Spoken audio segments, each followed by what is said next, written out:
నిబంధన. అబ్రహాముతో కూడా ఒక మాట చెప్పాడంట. నిబంధన మాట అంటే, నిబంధన అంటే కవనెంట్ అని ఉంది ఇంగ్లీష్లో.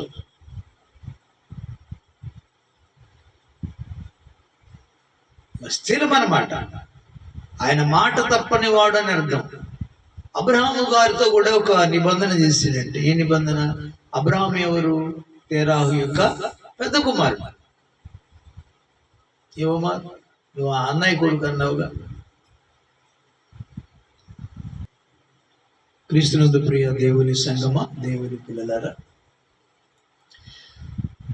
లోకంతో మరి ఆ రోజున జలప్రళయం గురించి దేవుడు ఎలాగ మాట ఇచ్చి మరి ఎన్నడూ కూడా ఆ జలములతో నాశనం చేయకుండా ఆ మాటను అలా నిలబెట్టుకుంటా ఉన్నాడు. అంటే మాట ఇచ్చాడు, మాట తప్పనటువంటి వాడు.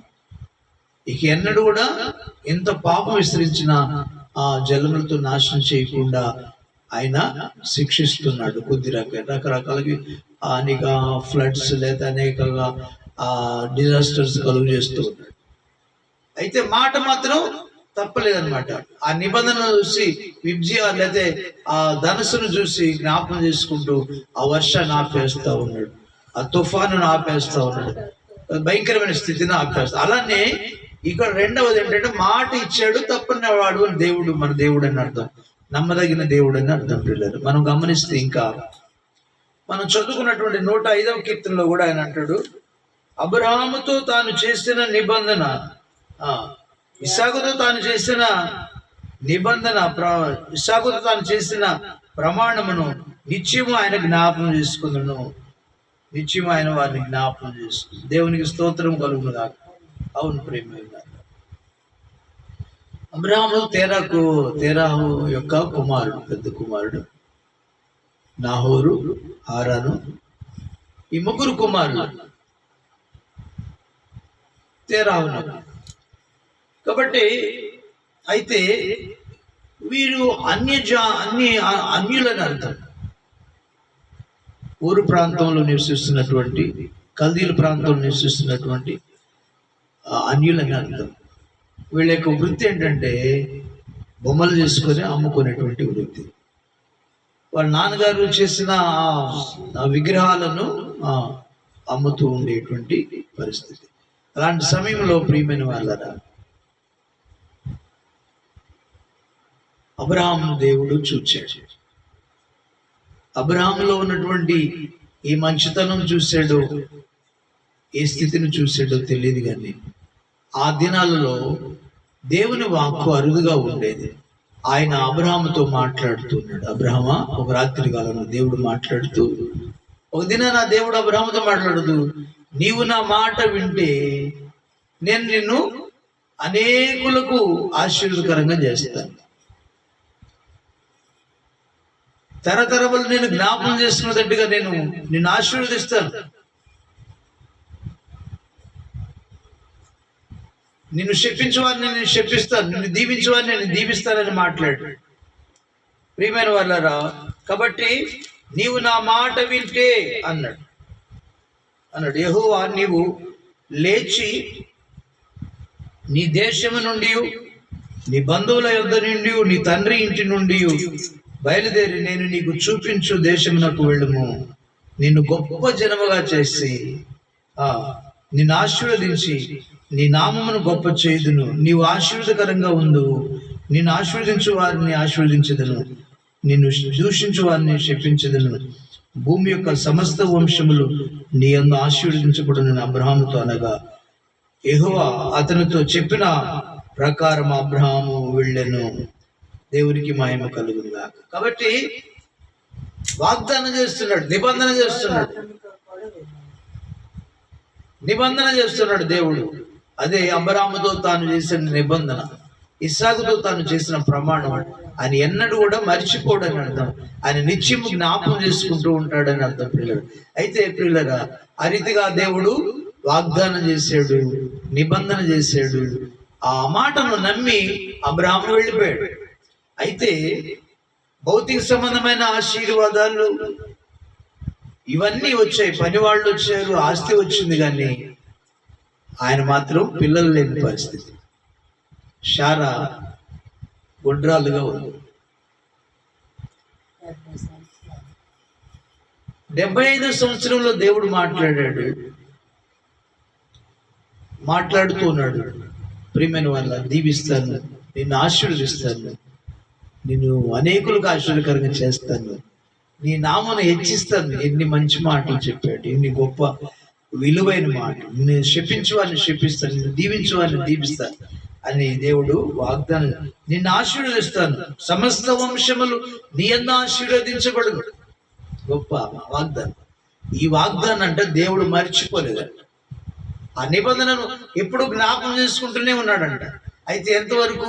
ప్రియమైన వాళ్ళ, 75 సంవత్సరములు ఆయన వయసు. ఆ అబ్రహాము గారికి వయసు 75 సంవత్సరం, 75 ఏండ్లు వచ్చినప్పుడు మాట్లాడాడు. భౌతిక సంబంధమైన ఆశీర్వాదాలు అందుతున్నాయి, కానీ పిల్లలు లేని పరిస్థితి, సంతానం లేని పరిస్థితి. అప్పుడు మరలా దేవుడు చివరిగా కూడా ఆయన వచ్చాడంట 85లో అనుకుంటాను. 86 ఏండ్ల వాడు. అబ్రాహాము 99 ఏండ్ల వాడైనప్పుడు యెహోవా అతన్ని ప్రత్యక్షమై, నేను సర్వశక్తి గల దేవుడును, నా సన్నిధిలో నిందారహితుడివై నడుచుచూ నిందారహితుడివై ఉండుము. నాకును నీకు మధ్య నా నిబంధనను నియమించి నిన్ను అత్యధికముగా అభివృద్ధి పొందించదనని అతనితో చెప్పాడు. అబ్రాహాము సాగిలు పడి ఉండగా దేవుడు అతనితో మాట్లాడి, ఇదిగో నేను నియమించిన నా నిబంధన నీతో చేసి ఉన్నాను, నీవు అనేక జనములకు తండ్రి అవుదువు. దేవుని స్తోత్రం. కాబట్టి క్రీస్తునందు ప్రియమైన దేవుని పిల్లలారా, దేవుని సంఘమా, అనేక జనములకు నీవు తండ్రి అవుతావు అని వాగ్దానం చేశాడు. ఇప్పటి వరకు 75 సంవత్సరంలో అతన్ని 75 ఏండ్లప్పుడు ప్రత్యక్షమయ్యాడు, మాట్లాడుతున్నాడు. 75 నుంచి మరలా 85లో మాట్లాడాడు, 86లో మాట్లాడాడు, మళ్ళీ 99లో మాట్లాడాడు.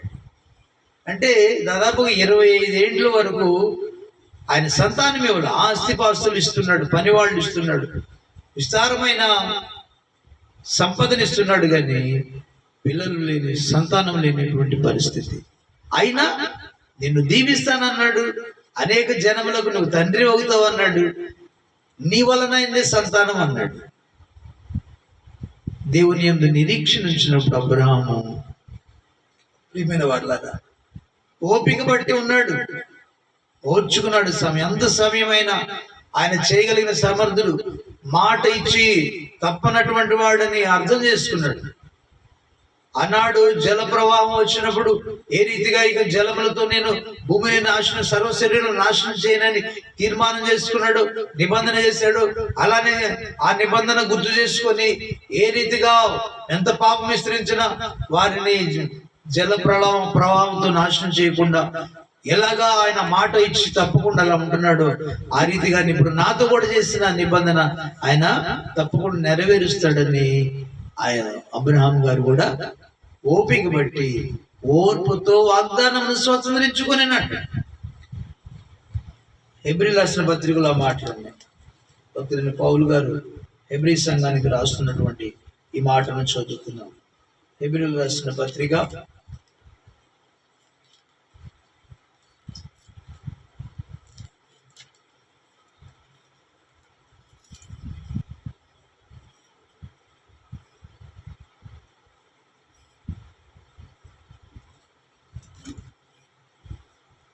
15వ వచనం, 6వ అధ్యాయం 15వ వచనంలో, ఆ మాట నమ్మి అతడు ఓర్పుతో సహించి ఆ వాగ్దాన ఫలము పొందెను. 14వ వచనం, 13, 14 చూద్దాం. 6వ అధ్యాయం 13, 14, 15. దేవుడు అబ్రహామునకు వాగ్దానం చేసినప్పుడు తనకంటే గొప్పవాని తోడని ప్రమాణము చేయలేకపోయాను గనుక తన తోడని ప్రమాణం చేసి నిశ్చయముగా నేను నిన్ను ఆశీర్వదించును, నేను నిన్ను ఆశీర్వదించును నిత్యముగా నిన్ను విస్తరింపజేతును అని చెప్పాడు. ఆ మాట నమ్మి అతడు ఓర్పుతో సహించి ఆ వాగ్దాన ఫలము పొందెను. దేవునికి మహిమ కలుగును గాక. 11వ వచనం కూడా మనం గమనిస్తే, మీరు మందులు గాక విశ్వాసము చేతను ఓర్పు చేతను వాగ్దానములను స్వతంత్రించుకొని వారిని పోలి నడుచుకున్నట్లుగా మీలో ప్రతి వాడును మీ నిరీక్షణ సంపూర్ణమగు నిమిత్తం మీరు ఇది వరకు కనపరిచిన ఆసక్తి తుదమట్టుకు కనపరచాలని అపేక్షించున్నాను. దేవునికి మహిమ కలుగునుగా. వాగ్దానాలు స్వతంత్రించుకోవాలంటే ఏముండాలంట? ఓర్పు, ఓర్పు, సహనం ఉండాలి. అంటే 25 సంవత్సరాలు ఇవ్వకపోయినా దేవుడు మాట తప్పనివాడు, దేవుడు న్యాయవంతుడు, దేవుడు ఇవ్వగలిగిన వాడు, ఏమైనా చేయగలిగినటువంటి ఆయన. మృతులను సజీవులుగా చేయగలడు, సజీవులను మృతులుగా చేయడు. నరకానికి త్రోయగలడు, నరకం నుంచి తప్పించగలడు. మరణాన్ని పంపించగలడు, మరణం నుంచి విడిపించగలడు. పాతాళను పంపించగలడు, పాతాళను తప్పించగలడు. కాబట్టి పిల్లలను ఇవ్వగలడు, ఇవ్వకుండా మూసివేయగలడు. అంటే సర్వశక్తిమంతుడు ఆయన. కాబట్టి పేతురు రాసినట్లుగా ఆయన హెచ్చించేంత వరకు దీన మనస్కులై ఉండమన్నాడు. ఆయన బలిష్టమైన హస్తం కింద. కాబట్టి అబ్రహాము గారు ఏం చేశాడు? సహనముతో, ఓర్పుతో ఆ వాగ్దానం నెరవేర్చేంత వరకు ఓర్పు కలిగి ఉన్నాడు. కాబట్టి ఓర్పు వలన సహించి వాగ్దాన ఫలము పొందుకోవాలి. మనం కూడా దేవుడు మనతో కూడా ఏదైనా మాట చెప్తే అబ్రహామును జ్ఞాపకం చేసుకోవాలి, దేవుని యొక్క శక్తిని జ్ఞాపకం చేసుకోవాలి. మాట ఇచ్చి తప్పని వాడు ఆయన, మాట ఇచ్చి తప్పు మాట్లాడే దేవుడు, మాట తప్పనటువంటి దేవుడు, నమ్మదగిన దేవుడు. ఆయన గుర్తు చేసుకుని నీవు సహనం కలిగి ఉండాలి, ఓర్పు కలిగి ఉండాలి. ఆ మాట నెరవేర్చేంత వరకు నీతో మాట్లాడిన ఆయన దేవుడు అని నువ్వు నమ్మాలి. ఆ మాట సత్యమని నమ్మాలి. ఆయన మాట తప్పని వాడని నమ్మాలి. మాట ఇస్తే తప్పకుండా నెరవేరుస్తాడని నమ్మాలి. బైబిల్ గ్రంథంలోని మాటలన్నీ నెరవేర్చి చూపించినటువంటి వాడు ప్రభువారు, మన ప్రభు అని నువ్వు ధైర్యం తెచ్చుకోవాలి. నిరీక్షణకు ఏమన్నాడు ఇక్కడ? నిరీక్షణ పరిపూర్ణమగు నిమిత్తం మీరు ఇదివరకు కనపరిచిన ఆసక్తి తుదమట్టుకు కనపరచాలంట. దేవునిలో ఆసక్తి తుదమట్టుకు మనం కనపరచాలంట. ఓర్పుతో, సహనంతో ఆ వాగ్దానం ఫలం అబ్రహాము గారు పొందుకున్నట్టుగా గ్రంథం ద్వారా మనం చూస్తున్నాం. 100వ సంవత్సరంలో కదా ఇస్సాకును దేవుడు వాగ్దాన పుత్రుడిగా అనుగ్రహించాడు, నెరవేర్చాడు. అంటే ఆ వెయిటింగ్ లో బహు కష్టం. ఇచ్చేంత వరకు మనం సహనంతో ఓపిక పెట్టడం బహు కష్టం కదా. సహనంతో కనిపెట్టుకోవడం చాలా కష్టం. అలా నువ్వు ఓపికతో, ఓర్పుతో, సహనంతో కనిపెట్టుకుంటే ఆయన మాట తప్పకుండా నెరవేరుస్తావు. ఒకటి ఓర్పు కలిగి ఉండాలి, సహనం కలిగి ఉండాలి, దేవుని స్థిరంగా నమ్మాలి. అబ్రహాము దేవుని నమ్మెను కనుక అది అతనికి నీతిగా ఎంచబడెను అని లేఖనం. కాబట్టి స్థిరముగా నమ్మాలి. శక్తిమంతుడు, బలవంతుడు, ఆయన ఏమైనా చేయగలడని నువ్వు నమ్మాలి. తెలుసుకొని ఆయన బలాన్ని తెలుసుకోవాలి, ఆయనకు ఉన్నటువంటి స్థితిని, మహిమను తెలుసుకోవాలి, ఆయన గొప్పతనాన్ని తెలుసుకొని మనం అడుగులు వేస్తే మన జీవితంలో అబ్రహాముతో చేసిన నిబంధన జ్ఞాపకం చేసుకున్నట్లుగా, ఇస్సాకుతో చేసిన ప్రమాణాన్ని జ్ఞాపకం చేసుకున్నట్లుగా నీతో నాతో కూడా ఆయన అనేక వాగ్దానాలు చేస్తే ఆ వాగ్దానాలు కూడా నెరవేర్చడం సమర్థునని నువ్వు నమ్మితే, ఓర్పు కలిగి ఉంటే, సహనం కలిగి ఉంటే మన జీవితాల్లో కూడా అవి నెరవేరుస్తూ సమర్థుడు ఆయన. శక్తిమంతుడు, బలవంతుడైన దేవుడు ఆయన. నీకు మాట ఇచ్చిన ఆయన నీ దేవుడు అని నేను గుర్తించాలి. మానవుడు కాదు, నరుడు కాదు. కాబట్టి సహనం కలిగి ఉంటే, ఓర్పు కలిగి ఉంటే, కనిపెట్టుకొని ఉంటే, బలిష్టమైన తన హస్తం కింద దీన మనస్కుడు అయి ఉంటే, భయభక్తులు కలిగి ఉంటే, నిందారహితుడు అయి ఉంటే కదా నిబంధన స్థిరపరుస్తాడు. దేవుడి మాటలు మన వెనుకల్లో బాగా దీవించి ఆశీర్వదించి అబ్రహాముతో చేసిన నిబంధన నెరవేర్చిన దేవుడు మనతో కూడా ఇచ్చిన మాట నెరవేర్చునుగాక. ప్రభువైన యేసుక్రీస్తు నామములో నెరవేర్చునుగాక. ఆమేన్, ఆమేన్. దేవుడి మాటలు మన వెనుకల్లో దీవించునుగాక. ఆమేన్. పరిశుద్ధుడైన తండ్రి,